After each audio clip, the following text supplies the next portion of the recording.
Winnie the Pooh by A A Milne. Chapter 1, in which we are introduced to Winnie the Pooh and some bees, and the story begins. Here is Edward Bear coming downstairs now, bump, bump, bump, on the back of his head, behind Christopher Robin. It is, as far as we know, as he knows, the only way of coming downstairs.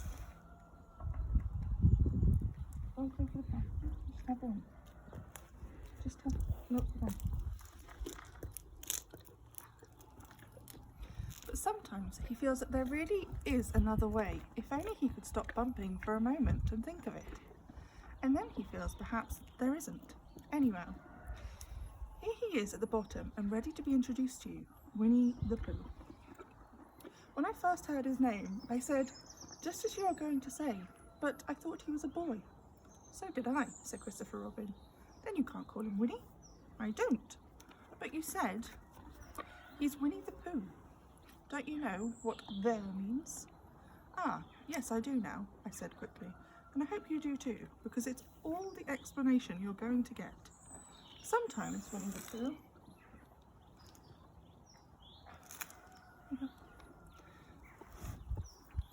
likes a game of some sort when he comes downstairs, and sometimes he likes to sit quietly in front of the fire and listen to a story.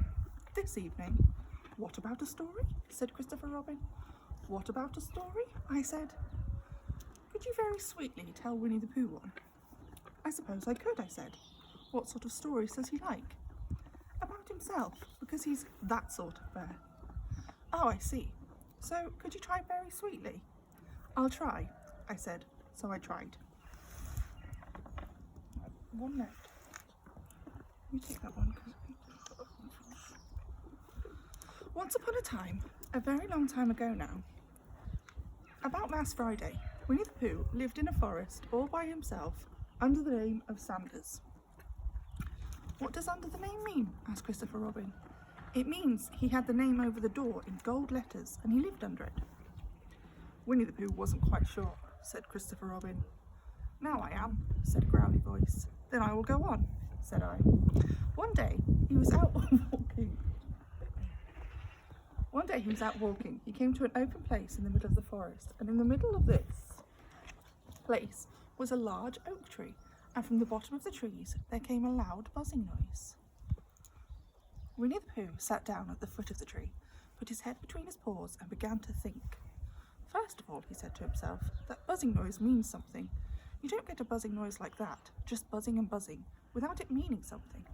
If there's a buzzing noise, somebody's making a buzzing noise.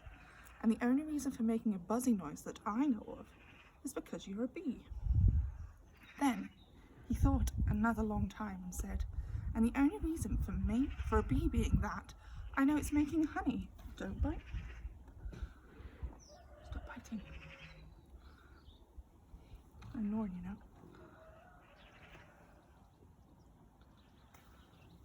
And then he got up and he said, and the only reason for making honey is that so I can eat it. So he began to climb the tree. He climbed and he climbed and he climbed. And as he climbed, he sang a little song to himself. It went like this. Isn't it funny how a bear likes honey? Buzz, buzz, buzz. And one day he does. Then he climbed a little further and a little further and then just a little further. By that time, he thought of another song. It's a very funny thought that if bears were bees, they'd build their nest at the bottom of trees. And that being so, if the bees were bears, we shouldn't have to climb up all of these stairs. He was getting rather tired by this time, so that is why he sang the complaining song. He was nearly there now, and if he stood on the branch, crack. Oh, help, said Pooh, as he dropped 10 feet to the branch below him. If only I hadn't, he said, as he bounced 20 feet on the next branch. You see, what I meant to do, he explained, as he turned head over heels and crashed onto another branch 30 feet below. What I meant to do? Of course, it was rather, he admitted, as he slithered very quickly through the next 6 branches.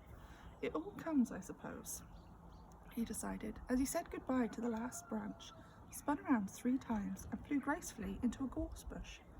It all comes of liking honey so much. Oh, help. He crawled out of the gorse bush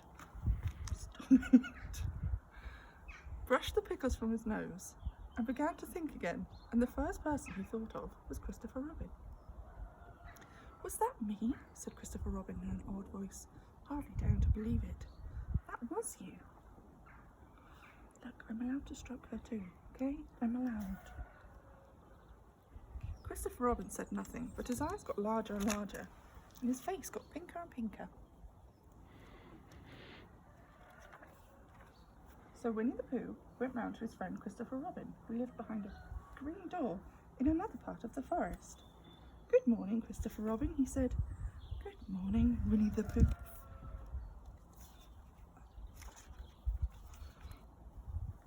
Said you, "I wonder if you've got such a thing as a balloon about you." "A balloon? Yes, I just said to myself coming along, I wonder if Christopher Robin has such a thing as a balloon about him. I just said it to myself, thinking of balloons and wondering." "What do you want a balloon for?" he said. Winnie the Pooh looked around to see that nobody was listening, put his paw to his mouth and said in a deep whisper, "Honey."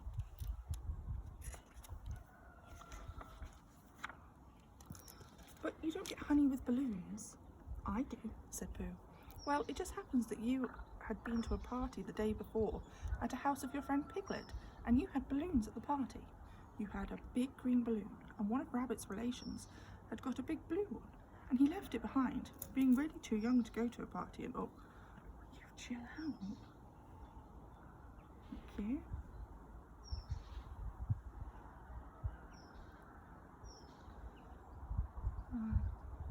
"And so you brought the green one and the blue one home with you.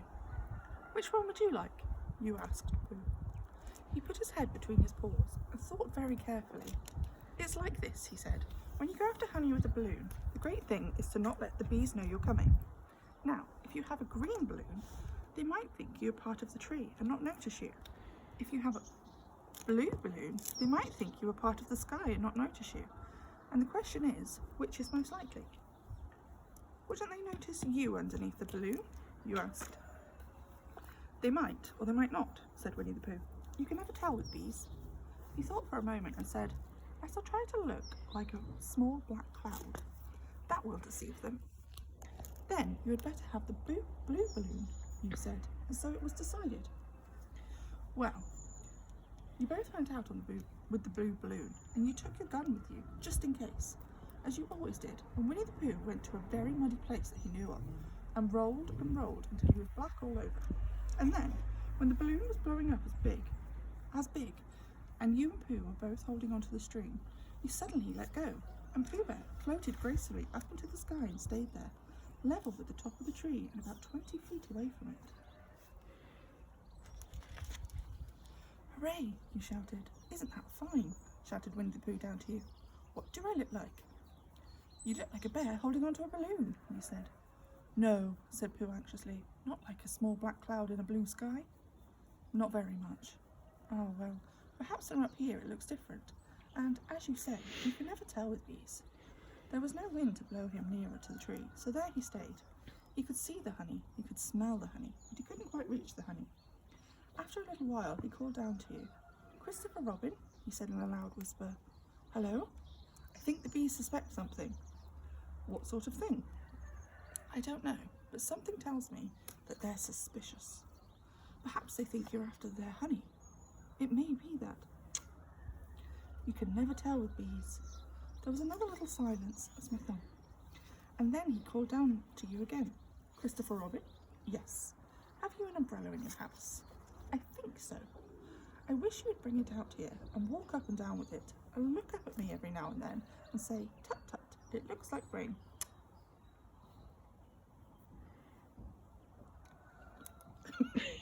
"I think if you did that, it would help the deception which we are practicing on these bees." Well, you laughed to yourself, silly old bear, but you didn't say it aloud, because you were fond of him, and you went home for your umbrella. "Oh, there you are," called down Winnie the Pooh. "As soon as you got back to the tree, I was beginning to get anxious. I have discovered that bees are now definitely suspicious." "Shall I put my umbrella up?" you said. "Yes, but wait a moment, we must be practical. The important bee to deceive is the queen bee. Can you see which is the queen bee from down there?" "No." "A pity. Well, now if you walk up and down with the umbrella saying tut tut, it looks like rain. I shall do what I can by singing a little cloud song, such as a cloud might sing. Go. So, while you walked up and down and wondered if it would rain, Winnie the Pooh sang this song. How sweet to be a cloud floating in the blue. Every little cloud always sings aloud. How sweet to be a cloud floating in the blue. It makes him very proud to be a little cloud. The bees were still buzzing as suspiciously as ever. Some of them, indeed, left their nests and flew all around the cloud as it began to sing the second verse of the song.